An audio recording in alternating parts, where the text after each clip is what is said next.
Congress party ఆ రోజు special status 5 సంవత్సరాల కోసం ఇవ్వాలి అంటే బీజేపీ పార్టీ ఏమంది 10 సంవత్సరాలు ఇవ్వాలి అని ఎలక్షన్లలో ఊదరగొట్టారు. 10 సంవత్సరాలు ఇస్తాము మేము అధికారంలోకి వస్తే అని. ఇక చంద్రబాబు గారు అయితే 15 సంవత్సరాలు మాకు స్పెషల్ స్టేటస్ కావాలి అని కొట్లాడాడు. ఇదే చెప్పాడు 15 సంవత్సరాలు స్పెషల్ స్టేటస్ కావాలి, అందుకే నేను బీజేపీ పార్టీతో పొత్తు పెట్టుకుంటున్నా అని బీజేపీ పార్టీతో పొత్తు పెట్టుకున్నాడు. వాళ్ళ మంత్రివర్గంలో కేంద్ర మంత్రులు కూడా అయ్యారు టీడీపీ నాయకులు. ముఖ్యమంత్రి అయిన తర్వాత స్పెషల్ స్టేటస్ కోసం చంద్రబాబు గారు ఎప్పుడైనా ఒక్కటైనా నిజమైన ఉద్యమం చేశారా అంటే చేయలేదు. చేయకపోక ఉద్యమం చేసే వాళ్ళ మీద కేసులు పెట్టారు, వాళ్ళను జైల్లో కూడా పెట్టాడు చంద్రబాబు గారు. ఆ సమయంలో ప్రతిపక్ష నాయకుడు జగన్ రెడ్డి గారు ప్రతిపక్ష నాయకుడుగా ఉన్నంత కాలం స్పెషల్ స్టేటస్ మనకు రావాలి అని ప్రతిరోజు కొట్లాడాడు. నిరాహార దీక్షలు కూడా చేశారు. ప్రతిపక్షంలో ఉండగా అవిశ్వాస తీర్మానం ఏమా ప్రభుత్వం వాళ్ళు ఎవరైనా ఉన్నారు ఇక్కడ?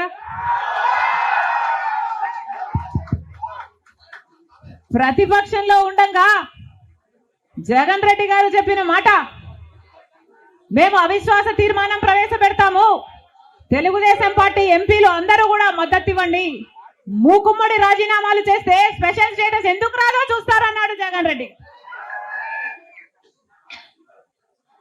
ఆఖరికి జగన్ రెడ్డి గారు ముఖ్యమంత్రి అయిన తర్వాత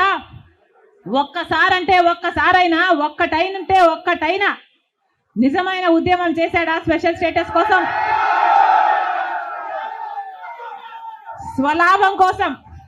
స్వలాభం కోసం రాష్ట్ర ప్రయోజనాలను తాకట్టు పెట్టింది వైసీపీ. ఈరోజు మనకు స్పెషల్ స్టేటస్ లేదు కదా, కనీసం ఒక ప్యాకేజ్ కూడా లేదు. ఉన్న ప్రభుత్వమైనా ప్రతిపక్షమైనా ఒక్కటంటే ఒక్క నిజమైన ఉద్యమం చేసింది లేదు. ఈరోజు మనకు స్పెషల్ స్టేటస్ లేదు అంటే ఆ పాపం ముమ్మాటికి చంద్రబాబు గారిది, ముమ్మాటికి జగన్ రెడ్డి గారిది. స్వలాభం కోసం ఇద్దరు ప్రజల ప్రయోజనాలను తాకెట్టు పెట్టారు. టీడీపీ అంతే, వైసీపీ అంతే, దొందే.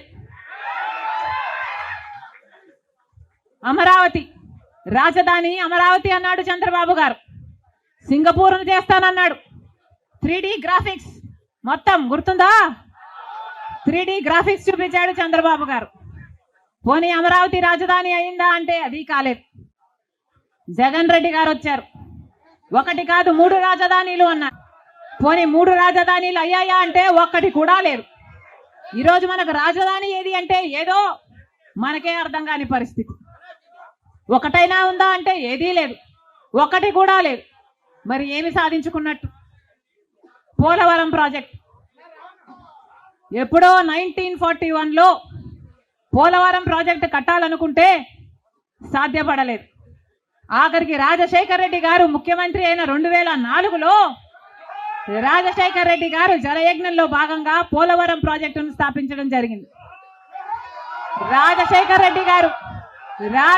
రెడ్డి గారు ముఖ్యమంత్రిగా ఉండగా పోలవరం ప్రాజెక్టు చెందిన కుడి ఎడమ కాలువల పనులు కూడా చాలా శాతం చేశారు రాజశేఖర్ రెడ్డి గారు. మన దురదృష్టం రాజశేఖర్ రెడ్డి గారు వెళ్ళిపోయారు. ఆయన చనిపోయాక మళ్ళా పోలవరం ఒక్క అడుగు కూడా ముందుకు పడలేదు. చంద్రబాబు గారు పోలవరాన్ని తాకట్టు పెట్టారు బీజేపీ దోస్తీ కోసము. ఇటు జగన్ రెడ్డి గారు బీజేపీతో దోస్తీ కోసం పోలవరాన్ని తాకట్టు పెట్టారు. ఈ వీడియో కనుక మీకు నచ్చినట్లయితే లైక్ చేయండి, షేర్ చేయండి, కామెంట్ చేయండి మరియు సబ్స్క్రైబ్ చేయండి. చూస్తూనే ఉండండి లిమ్రా టీవీ.